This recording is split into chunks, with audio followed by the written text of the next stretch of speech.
Yes, hello everyone. Hope this is in Harry. I'm just with Ferdinand New.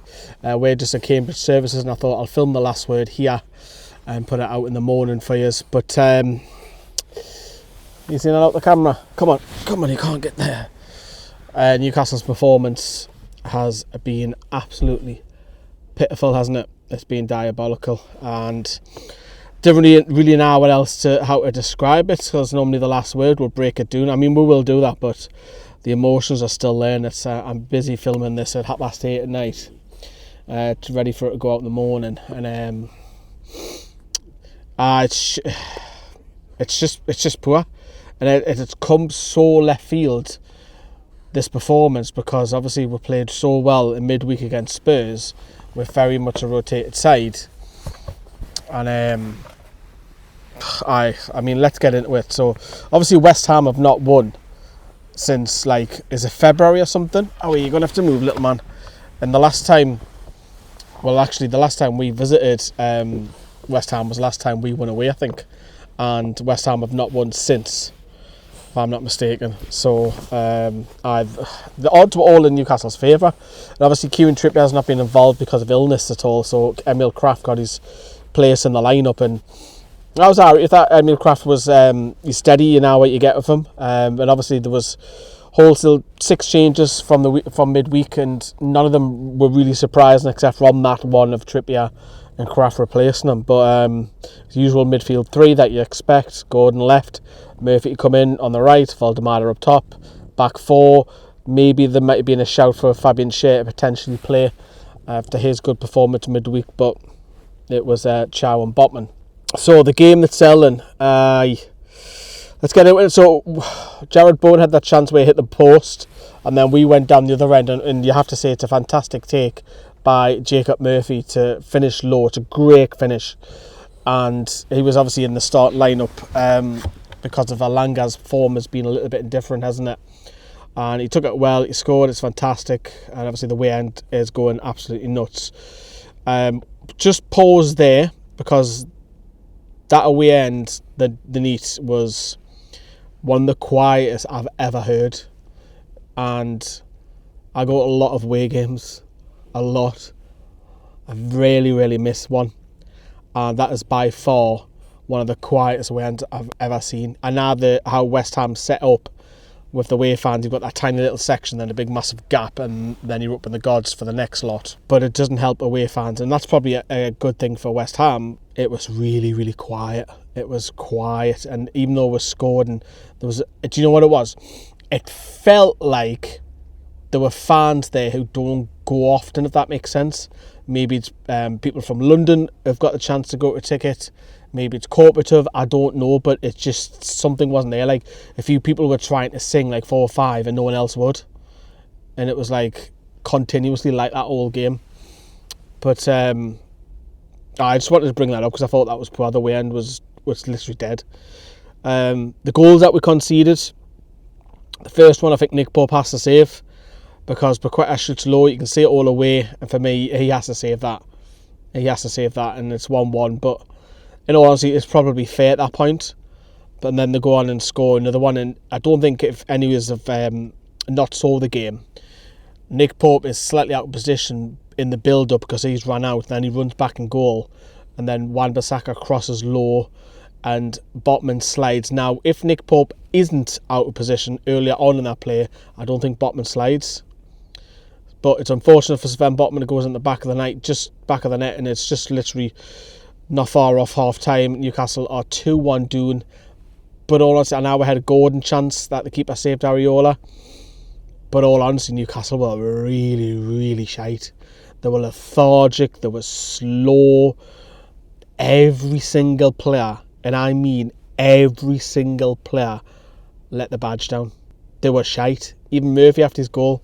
So Eddie Howe didn't like it, and he made 3 changes. And it was interesting because Valdemar was shaken off. Now, Valdemar didn't have a bad game. We just didn't see enough of him. It would have been ideal because at 2-1, West Ham were playing defensive football, and he would have been perfect for the pockets. Easy to say that in hindsight, but I get Will Asula's speed to stretch the defence. Anthony Gordon was chucked off at half-time as well. Joe Linton went over the left-hand side, and then he brought Ramsey on. And then Fabian Schär came on, and then he went to centre-back, and Malick Thiaw went to right-back. So, a lot of changes at half-time. And just on that right-back situation as well, during the game, we had 4 right-backs. That's how bad Newcastle are. Eddie Howe was trying to change the dynamic of the team. So you had Kraft, you had Thiaw, Jacob Murphy then went to right-back when Harvey Barnes come on. And then Sandro Tonali was playing right-back for the last 10, 15 minutes, whatever it was. And just even the subs didn't often out. I thought we got even worse second half. We didn't test Areola at all. Newcastle was second best. Do you know what Newcastle looked laggy? They looked tired. But they can't be. You cannot use that excuse because they made 6 changes from midweek. And it's not one of performance too far and all this. It's not. We're just second best. The hunger wasn't there. We've got the ability. Any day of the week, if it's West Ham or Newcastle down to ability, Newcastle win every day of the week. But we didn't have any heart. We didn't have any hunger. We didn't have any desire. West Ham did, and that's why they've won the game. West Ham haven't got better players than Newcastle. They haven't got better quality. They're always hugging around 15th and downwards in the league every year. For the last 4 years, whatever it is. You've got to show that. You've got to play for the badge. Just didn't have it. And then the third goal is just comical. Obviously, Nick Pope goes long, and they're on the counter. And then Newcastle are trying to get the equaliser. But in all honesty, we were never going to threaten. And again, I feel Nick Pope has to do better here. The shot is straight at him. It's kind of like falls between his legs, and Soucek's got to tap it on the goal line. For me, Pope has to do better there for me. But we've been beaten there comprehensively 3-1. And then we've got Champions League, Bilbao, come to St James Park on Wednesday. But before we talk about performances and that, this is what Eddie Howe said. Yeah, I'd agree with you. I think the dynamism, easy for me to say, wasn't there today.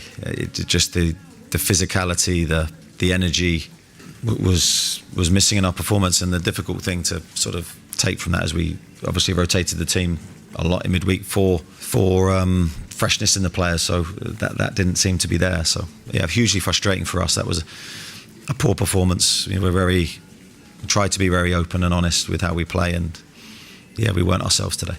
Obviously the numbers aren't good, in terms of our away form recently, so it'd be foolish for me to sort of dismiss that outright. I think we've got very, very good group of professionals who care deeply and want to do well, but certainly we haven't replicated our home form away. We haven't got the points that we've got at home, but I think some of the performances have been very good. We just didn't turn those really good performances into wins. Today was a sort of a dip in terms of performance, and that's the worst we've played. So that was Eddie Howe reflecting on it. Just simply wasn't at it. And again, where does it come from? Because we've been in good form. We've won 3 out of 3 at home. We've won 5 out of the last 6 before this game. Where has this came from? Poor, isn't it? It's really, really poor. Is it concerning? Potentially. But we've got to put that performance right against Bilbao and Wednesday. We've got to go out there, and if we get 3 points, Newcastle are almost on the brink, you would say, of Champions League, at least the playoffs, because that's 9 points. That should get you in the playoffs if Newcastle were to win on Wednesday. But there's so many performances, and Newcastle just didn't click. Performances that were poor, didn't gel, and it was so strange. And you've got to look at that team and think, is Valdemada, not that I'm picking on him, is he playing too many games?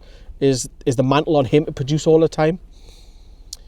Is Joe Linton undroppable? Does he need to come out every so often, once every 2 games, and give Ramsey a run out? We've seen it with Alanga, Murphy. They've been mixed around this season. Fabian Schär, Botman, Thiaw, maybe you can mix around those 3. Left back Lewis Hall was on the bench, not used. Is he ready to at least get a sub appearance? Because I think naturally you want Tino Livramento on the right and Lewis Hall on the left. Naturally they're 2 up and coming, not even up and coming in the first team regulars. England internationals, you want them playing. But does the goalkeeper need changed? Because Nick Pope has been in good form at the start of the season, but 2 of those, for me, he has to save. So Eddie Howe's got some questions, 100% he has. And now he's been asked by, of course, the reporters and what have you the day, but obviously he'll get asked on his presser, which will be evening time on Tuesday. But just so many, nobody comes out today with any credit. The subs didn't, the start 11 didn't. It was just puzzling why we played so bad. And I know West Ham have got the win, have got the goals, and that's credit. I think Nuno would probably keep them up, but we give them a huge helping hand, like sloppy, lethargic, not winning second balls. It was shite. If you don't have the heart and desire, you'll get beat.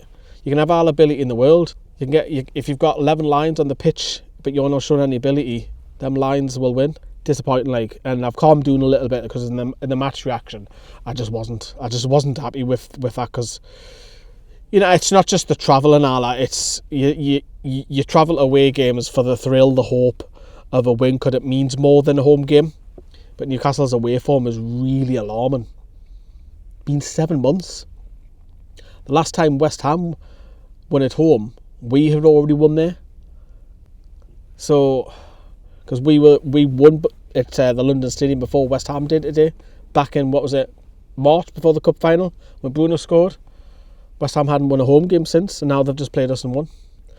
And our away form is domestic away form in the league's poor.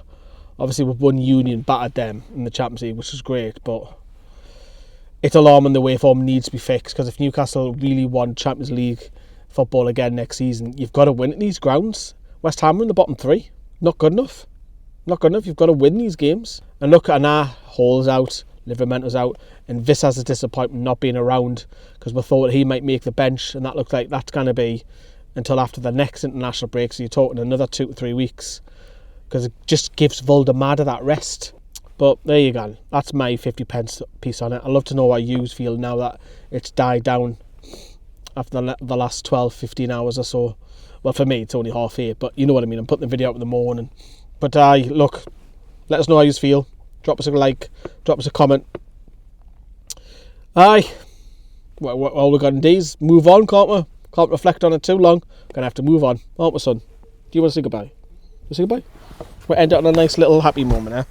Nice little happy moment. Right, let's see if we can get his ears to pipe up watch. So, do you want a treat? Do you want a treat? Oh, you want a treat, don't you, son? Right, I'll give him a treat, and then we're going to start heading back up, because we're on the M11, as I say, in Cambridge. We're going to drive a couple of hours, and I might edit this on the next service station in a couple of hours' time. But I love yous and leave yous. We'll see you very soon here on Newcastle Fans TV.